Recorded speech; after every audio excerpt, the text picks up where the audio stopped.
Cloud burst নে দায়িত্ব এৰাই যোৱাৰ অজুহাত? এই প্ৰশ্নটো কেৱল এটা সন্দেহ নহয়, এয়া চৰকাৰৰ জবাবদিহিতা, তথ্যৰ স্বচ্ছতা আৰু জনসাধাৰণৰ সৈতে সততাৰ প্ৰশ্ন। বানৰ আৰম্ভণিতে একাংশ মন্ত্ৰী আৰু বিধায়কে আত্মবিশ্বাসেৰে কৈছিল নাগালেণ্ডত ক্লাউড বাৰ্ষ্ট হৈছে, সেইবাবেই অসমত এই ভয়ংকৰ বান। কিন্তু এতিয়া প্ৰশ্ন উঠিছে, এই তথ্য তেওঁলোকে ক'ৰ পৰা পালে?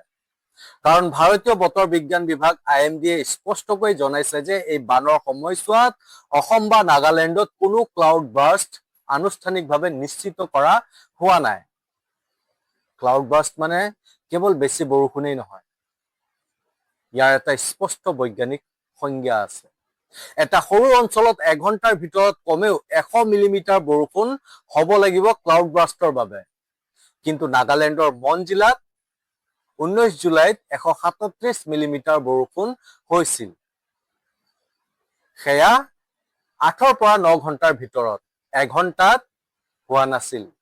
সেয়েহে ইয়াক ক্লাউড বাৰ্ষ্ট বুলি ক'ব নোৱাৰি। IMD এই কথাও স্পষ্ট কৰিছে। তেন্তে প্ৰশ্নটো আৰু অধিক গুৰুত্বপূৰ্ণ হৈ পৰে। মন্ত্ৰী বিধায়কসকলে ক্লাউড বাৰ্ষ্টৰ দাবী ক'ৰ পৰা আনিছিল? কোনো চৰকাৰী বৈজ্ঞানিক প্ৰতিবেদন নে? নাই। সম্ভৱতঃ কোনো অপ্ৰমাণিত তথ্য, প্ৰাথমিক সংবাদ প্ৰতিবেদন বা চৰকাৰীভাৱে নিশ্চিত নোহোৱা তথ্যৰ ওপৰত ভিত্তি কৰিয়েই এই বক্তব্য দিয়া হৈছিল। পিছত অসমৰ মুখ্যমন্ত্ৰী ডক্টৰ হিমন্ত বিশ্ব শৰ্মায়ো স্বীকাৰ কৰে যে IMD কোনো ক্লাউড বাৰ্ষ্ট নিশ্চিত কৰা নাই। ইয়াৰ অৰ্থ কি? তাৰমানে জনসাধাৰণক প্ৰথমতে ভুল তথ্য দিয়া হৈছিল।